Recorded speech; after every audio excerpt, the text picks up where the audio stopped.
우리는 복을 바랍니다. 복이나 행복이나 사실 같은 말입니다. 삶에서 어떤 일로 만족감을 느끼고 그 때문에 기뻐 흐뭇한 감정, 이런 상태를 복이라 말합니다. 우리는 누구나 행복을 원합니다. 성경에서 복은 헬라어로 마카리오스입니다. 마태복음 5장 3절에서 12절에 나옵니다. 흔히들 팔복이라 하죠. 구약 성경에서 히브리어로 복은 에쉐르입니다. 시편이 그렇게 시작합니다. 성경에서 말하는 복은 결국은 하나님과 어떤 관계냐? 좋은 관계 상태를 복이라 그러는 겁니다. 그러면 대개는 불편해합니다. 공자님 왈, 맹자님 왈 이르듯이 말이죠. 행복이 무엇인지, 행복이란 감정이 어째서 생기는지 몰라서 하는 이야기입니다. 본질적으로 행복은 반드시 하나님과 함께하는 삶에서 비롯합니다. 참다운 만족이 거기 있습니다. 에덴 동산은 얼마나 행복했을까? 그럽니다. 깊이 생각하지 않고 하는 말입니다. 꼭 그만큼 지금 자신의 삶이 행복하지 않다, 이런 뜻입니다. 지금의 이 삶이 행복하지 않기 때문에 그 삶이 행복했을 것이라 그럽니다. 근거가 없습니다. 이럴 때는 거꾸로 보면 쉽습니다. 지금 삶이 매우 행복한 사람이 있다고 합시다. 그가 에덴 동산의 삶, 아담과 하와의 삶을 부러워할까요? 여기가 좋은데요. 아담과 하와가 행복했다면, 그들이 자기들 삶에 만족하고 있었다면 선악과를 따먹는 일은 없었습니다. 선악과를 따먹고 싶다는 욕구가 있다는 그 자체, 그것은 행복하지 않다, 그 말입니다. 저것을 따먹어야 행복하겠다, 행복할 것이라 생각이 드는 거지요. 그래서 따먹었습니다. 선악과를 바라만 보고 있을 때는 행복하지 않습니다. 그 자체가 고통입니다. 애초부터 우리가 사는 이 삶에는 행복이란 없습니다. 참다운 만족, 만족의 궁극이 없다는 사실이 그 증거입니다. 재벌가 자녀가 마약을 투약했다고 합니다. 잊을만 하면 나오는 뉴스 메뉴입니다. 그들이 무엇이 부족했을까요? 다 가졌습니다. 불행이란 없습니다. 불행이 없어서 불행합니다. 이 문제입니다. 불행이 없으면 행복 또한 없다는 사실입니다. 마약으로 행복을 얻고자 했습니다. 행복감이지요. 아이러니하게 그 결과는 또 다른 불행을 초래해야 합니다. 삶이 지루합니다. 쾌감이 없습니다. 쾌감 얻으려고 마약했습니다. 그때 잠깐 행복했습니다. 쾌감에 빠졌습니다. 그러고는 또다시 고통입니다. 제로섬입니다. 결국 없는 것입니다. 행복의 끝이 무엇인 줄 아십니까? 마약입니다. 그 다음 파멸입니다. 돈으로 우리나라를 좌지우지할 만큼 가진 사람이 있습니다. 지금 그 자리에 있습니다. 마약을 하지 않는 이유조차도 단순합니다. 쾌감을 얻고자 해도 그 대가가 너무 크다는 사실을 알기 때문에 못하는 겁니다. 치러야 할 대가, 고통이 큽니다. 이것저것 생각하니, 계산해 보니 할 수 없습니다. 그럼에도 마약을 합니다. 이유는 단순합니다. 마약만큼 손쉽게, 강렬하게 쾌감에 도달해 주게 해주는 것이 없기 때문입니다. 달리 대안이 없습니다. 내일 굶더라도 오늘 먹고 보자, 그것입니다. 행복도 고통도 사실은 허상입니다. 이것을 깨달았다면 이미 여러분은 부처님 경지에 든 것입니다.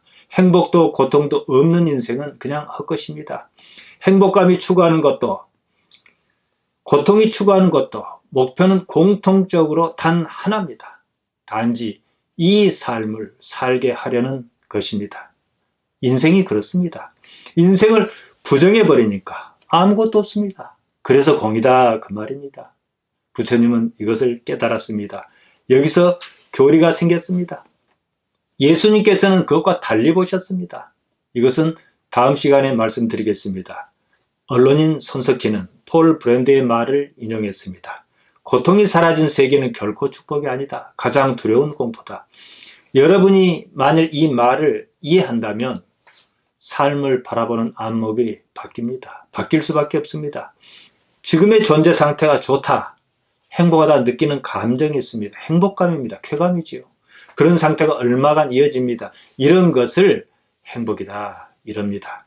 행복감은 고통을 해소하는 과정에서 생기는 수확입니다. 고통이 없으면 행복 또한 없습니다. 행복이 없다면 동시에 고통 또한 없습니다.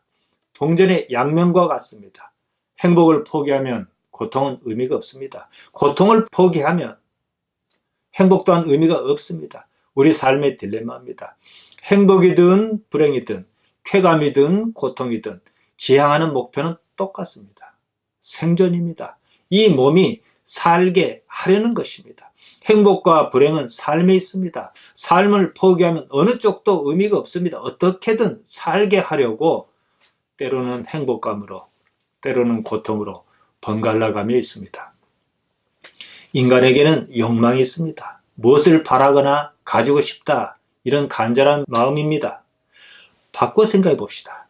인간에게 욕망이 없다면 어떨까요? 하고 싶은 것도 없고 가지고 싶은 것도 없습니다. 삶의 어떤 모습일까요? 출산을 경험하지 않은 여자를 성녀랍니다. 성욕이나 성적 흥분을 느끼지 못하는 여자를 가리키는 말이기도 합니다. 성적 자극에 반응이 없습니다.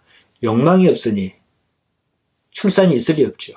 오해하지 마시기 바랍니다. 여성을 비하하는 말이 결코 아닙니다. 성적 욕구, 성욕은 수면욕, 식욕에 이어 인간의 아주 기본적인 욕구입니다. 생육과 번성을 위하여 반드시 필요한 욕구입니다. 이 기능에 문제가 있습니다. 성교를 하는데 아무런 느낌이 없는 거예요. 그야말로 돌부처입니다. 그것만 놓고 본다면 생식은 불가능합니다. 인간은 일찍이 멸망하고 말았을 것입니다. 성남이란 말은 없습니다. 남자는 성적 경험이 있건 없건 기본적으로 그런 욕구가 작동합니다. 여자는 남자와 다릅니다. 드물긴 하지만요. 여자는 여러 가지 이유로 반응이 없는 경우가 더러 있습니다. 남자의 반응은 무조건적입니다. 사진만 보아도 반응합니다. 여자는 분위기에 따라 반응합니다. 조건이 맞아야 합니다. 남자는 본능적으로 작동하는 구조입니다. 여자는 상황에 따른 해석과 개발이 필요한 구조입니다. 여자든 남자든 똑같이 무조건적으로 반응했다고 한번 생각해 보십시오. 난리 났습니다. 아니면 똑같이 조건에 따라 반응했다면 인류는 아마 멸망하고 말았을 것입니다. 남녀 관계에는요, 생리적으로 어떤 질서가 있다, 이렇게 이해하셔야 합니다. 이것이 고장난 여자가 있습니다. 메살리나 발레리아입니다. 로마의 네 번째 황제 클라우디우스의 셋째 부인입니다. 역사상 가장 방탕하고 음란한 여성으로 유명합니다. 물욕과 사치도 심했지만요, 성욕은 거의 병적이었습니다. 건장한 남자라면 가리지 않았습니다. 심지어 궁궐을 빠져나가 스스로 고급 매춘부를 자청하기도 했습니다. 거기서도 만족 못했습니다. 최하층민이 찾는 매운꿀에서 날이 밝을 때까지 여러 남자와 성행위를 했다고 합니다. 우리가 흔히 말하는 복, 행복은 다른 무엇도 아닙니다. 욕구를 충족하는 과정입니다. 바라는 것, 원하는 것, 무엇을 이루고자 하는 마음이 있습니다. 그런 욕망을 이루는 과정에 쾌감이 있는데요. 이것을 행복감, 그런 상태를 행복이라 이겁니다. 메살리나 발레리아는 제가 고장났다 그랬습니다. 고장난 겁니다. 병이지요. 행복감, 복입니다. 다른 무엇도 아닙니다. 문제는 거기서 얻은 쾌감이 지속적이지 않다는 데 있습니다. 메살리나 발레리아를 예로 들었습니다. 성욕은 원초적 욕구입니다. 모든 욕망의 표상입니다. 프로이트의 심리학에서는 본능적 에너지의 원천을 이들어합니다. 그 기반이 성욕이라는 사실은 뜬금없는 이야기가 아닙니다. 안타깝게도요, 모든 욕망의 끝은 파멸입니다. 그런데도 우리는 욕망을 이루지 못하여 고통스럽습니다. 파멸에 이르지 못하여 안다라는 셈입니다. 제가 성욕을 말씀드렸습니다. 성욕은 기초적인 욕망이면서도요, 그 포지션이 특이합니다. 수면욕이나 식욕은 선택의 여지가 달리 없습니다. 자는 것도 먹는 것도 한계가 있습니다. 성욕은 복합적입니다. 어느 정도 절제도 가능합니다. 인간의 욕망이 무엇인지 그 한계를 가장 쉽게 보여주는 예입니다. 남자의 경우 성욕은 그 자체를 자신의 존재감, 자신의 능력, 자신의 권력을 표현하는 방식으로 인식하고 사용하기도 합니다. 김학의 전 법무부 차관의 성행위 논란이 그것입니다.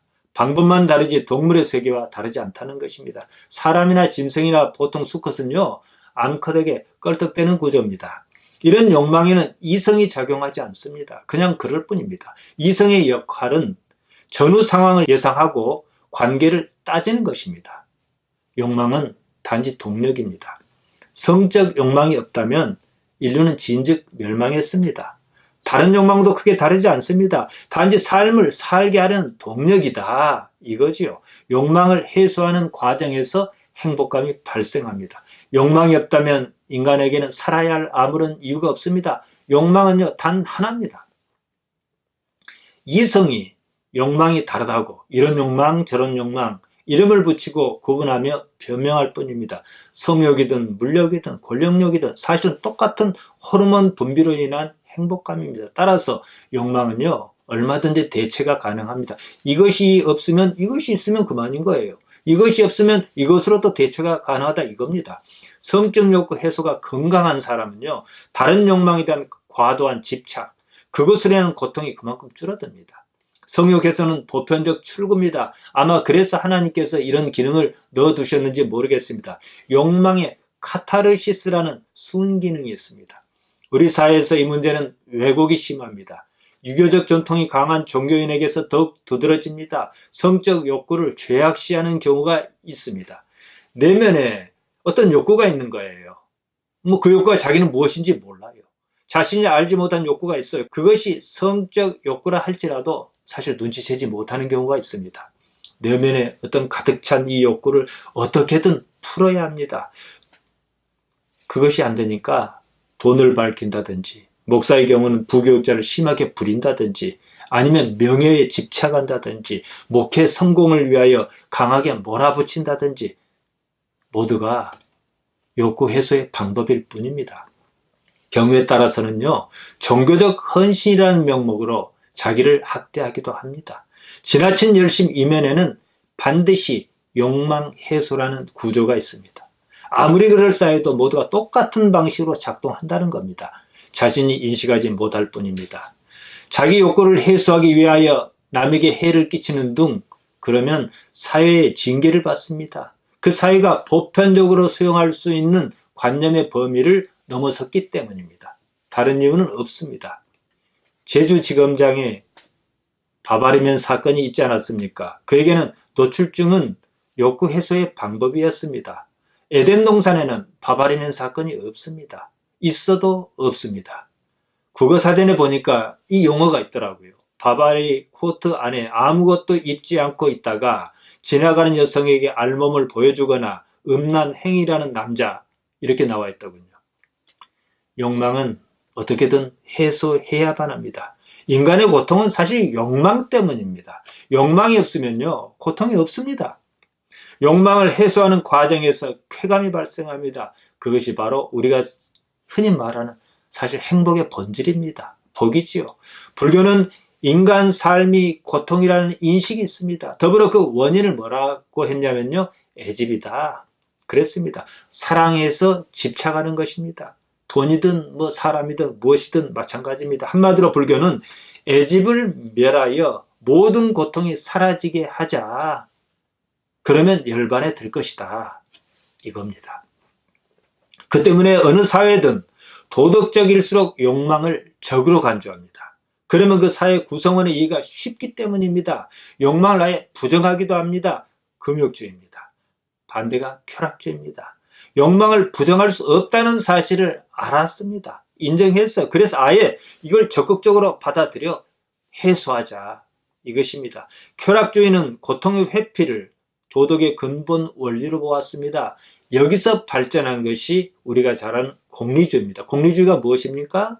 최대 다수의 최대 행복을 추구합니다. 이기적으로 쾌락을 사회 전체의 행복을 추구하는 동력으로 삼겠다, 이것이죠. 그러니까 우리가 원하는 복은 쾌락주의가 말하는 것과 정확하게 일치합니다. 금욕주의, 쾌락주의 공존할 수 없어요. 금욕주의는 욕망을 아예 부정합니다. 욕망을 억누릅니다. 금욕은 어느 뭐로 보나 복이 아니라는 이해지요. 종교는 왕왕이 이런 자가당착에 빠지기도 합니다. 복은 삶을 쾌감으로 인식하는 거지요. 그러면서 금욕을 요구한다는 거예요. 욕망은 좋은 것도 아니지만요, 그렇다고 나쁜 것도 아닙니다. 그러나 분명한 기능은 있습니다. 삶을 살게 하는 동력이라는 거예요. 바라는 것이 없으면요, 살 이유가 없습니다. 단지 이겁니다. 욕망의 역할은 단순합니다. 몸이 살게 하려고 작동하는 메커니즘입니다. 다른 이유는 없습니다. 욕망이 없으면 살 이유가 없습니다. 우울증에 걸리면 어떻습니까? 살고 싶지 않습니다. 욕망의 기능이 고장나서 그런 겁니다. 그때는 약물로 치료합니다. 쉽습니다. 기적 기능이다 이 말이에요. 욕망이 있다는 것은 삶의 동력인 동시에 그 자체가 고통이라는 사실입니다. 욕망이라고 언제든 모두 충족할 수 있는 것은 아닙니다. 어떠한 이유든 지속적인 욕망은 충족이 불가능합니다. 언제나 그때뿐입니다. 잠시 그러다 맙니다. 왠지 아십니까? 내성이 있습니다.